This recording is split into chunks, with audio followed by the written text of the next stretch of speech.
mostly so he could be with you, Alexi.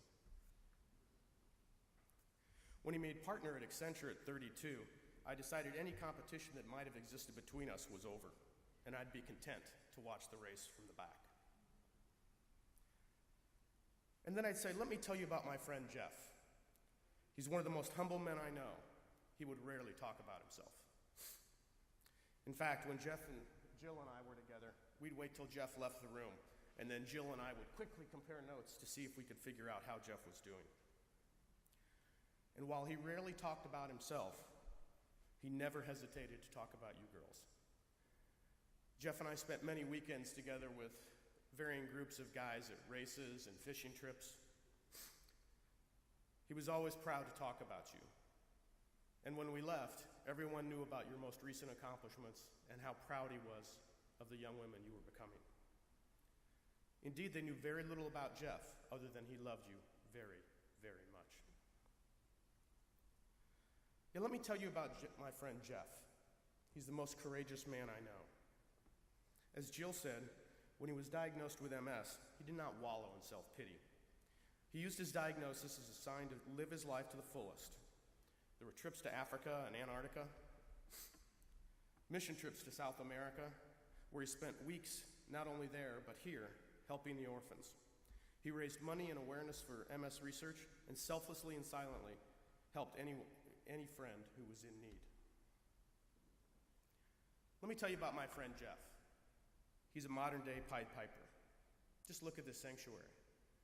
There are people here from every phase of Jeff's life. He had an infectious personality that people simply wanted to be around. When Jeff put his mind to something, you knew something was amazing was going to happen, and we just wanted to be part of it.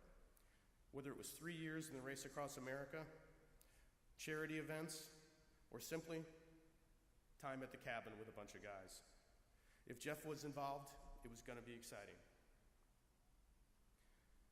And finally, I'd say, let me tell you about my friend Jeff, the most loyal friend someone could ask for.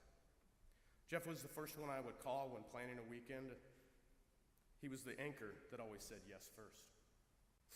When life's difficult questions arose, I sought the counsel of many, but I was never done until I talked to Jeff. He always knew the right bottle of wine, or two, to open, and always knew the right thing to say. Since knowing Jeff, my family and I have moved many times, and he's been one of the few constants in our lives. Yes, I have a friend. Many people remember their brushes with greatness and recall those stories for years.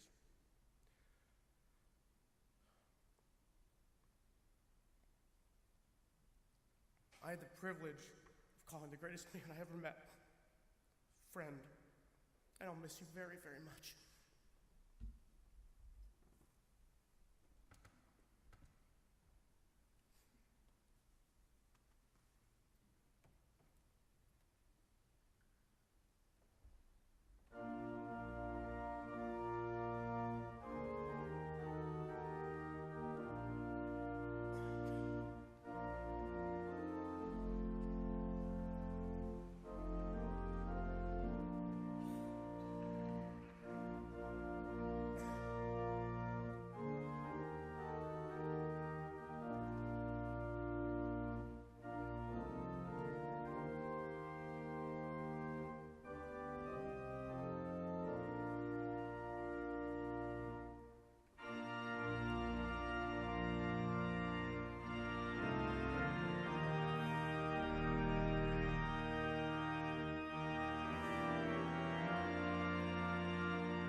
Please be seated. Now I would like to invite Jeff's girls, his mother, brother, and sister to come forward to share their remembrances.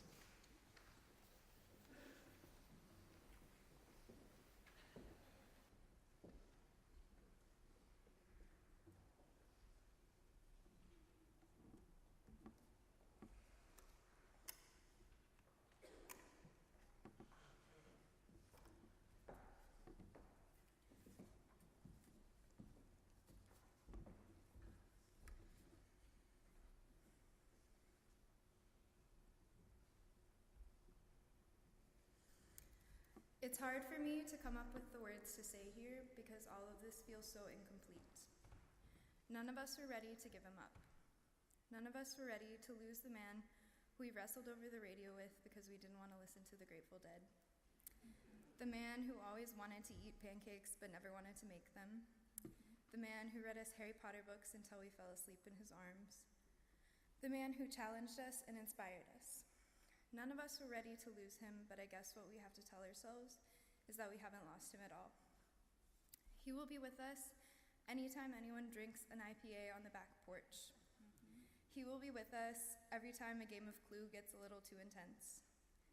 He will be with us if we eat the last Pop-Tart in the box, because you know he would have eaten it at 2 in the morning when he went downstairs for a snack. His bad jokes and giggles will follow in the wind, trailing behind the bike of anyone who loved him.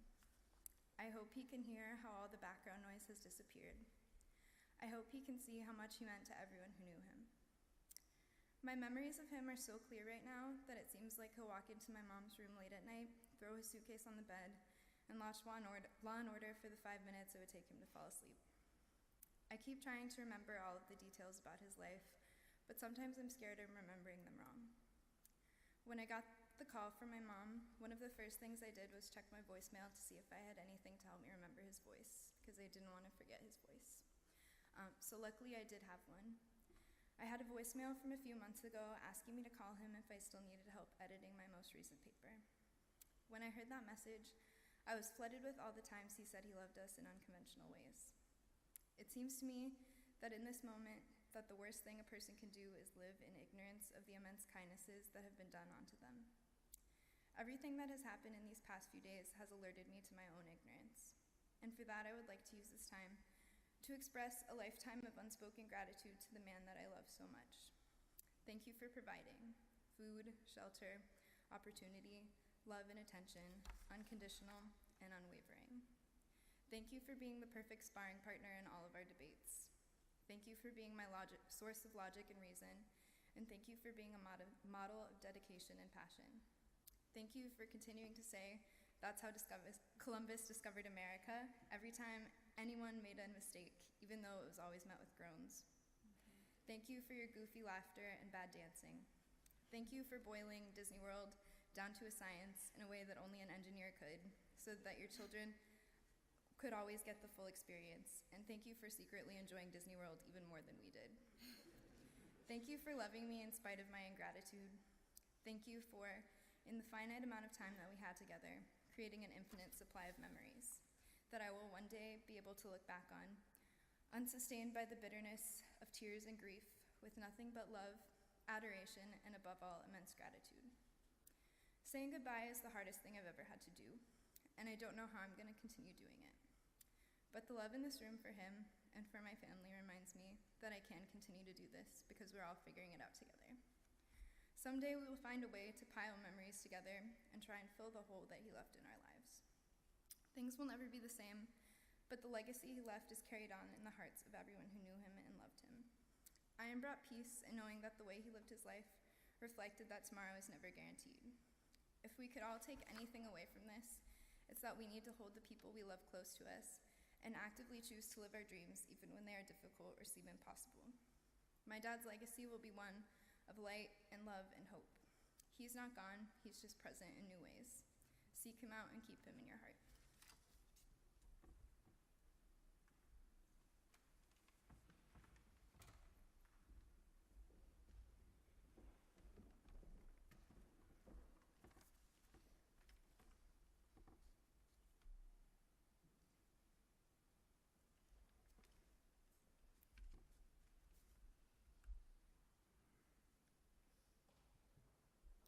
do I start with such an amazing young man? When Jeff was a little boy, he had that cute little twinkle in his eye, and his dad and I knew we were in trouble. As an example, we were going to have company, and I had baked these 2 gorgeous apple pies, if I do say so myself, and went to bed, got up the next morning, went out to finish getting ready for the party, and here were these 2 chairs next to the counter where the apple pies were, and missing were the 2 centers of the apple pies, along with the 2 little boys were also missing, yes. I can look back now in fond memories, not so funny at the time. And then there was a time that his dad built the kids this beautiful sandbox. I mean, it was huge. And we put a swing set next to it. Big mistake. I came out one morning and walked around the corner. Jeff was about 4 years old. And to my horror, Jeff was flying through the air from the swing to the sandbox. And as all parents know, and kids, when you're really mad at somebody, it was Jeffrey Charles Zaniker. What in the heck are you doing? And he just looked up at me and, having fun, Mom.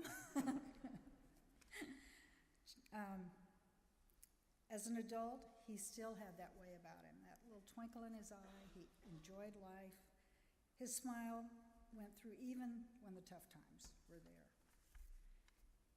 After the MS diagnosis, he never let it define him. He was determined to live life long and do everything he could do as long as he could do it. No challenge was too great for Jeff. He jumped into the icy waters of the Antarctica with his kids, and he did that incredible bike race across America 3 times to raise money for MS. No challenge was too great for him. It was always. He was such an inspiration to us all. He faced his life and this disease full on, never giving in to fear of what lay ahead for him. When Jill talks about he married me anyway, thank God he did. That's all I can say. Jill was a rock when he was going through all this, and I am sure that she is largely responsible for the positive attitude he kept through all this. And his girls, I mean, he was so proud of you. And he leaves behind a tremendous legacy with 3 beautiful, smart, amazing daughters. He was so proud of them. And that's his legacy. He will live forever through them. I'm so grateful that Jeff lived his life to the fullest, right up to the end. I can't imagine life without him, but he will sorely be missed by all of us. God be with you, Jeff, in this last of your journeys. You are now with your loved ones who have gone before you, and there are many. You will always be a part of our lives and will live forever in our hearts. We love you, Jeff.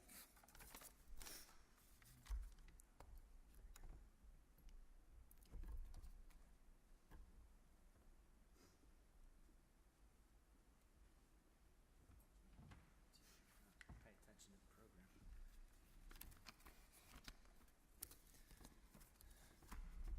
Good afternoon, everyone. I wanted to start real quickly by thanking everybody who's done so much for our family these past 2 weeks and everything that you're going to do for Jill and the girls as we continue to move on. I wanted to sing a song today.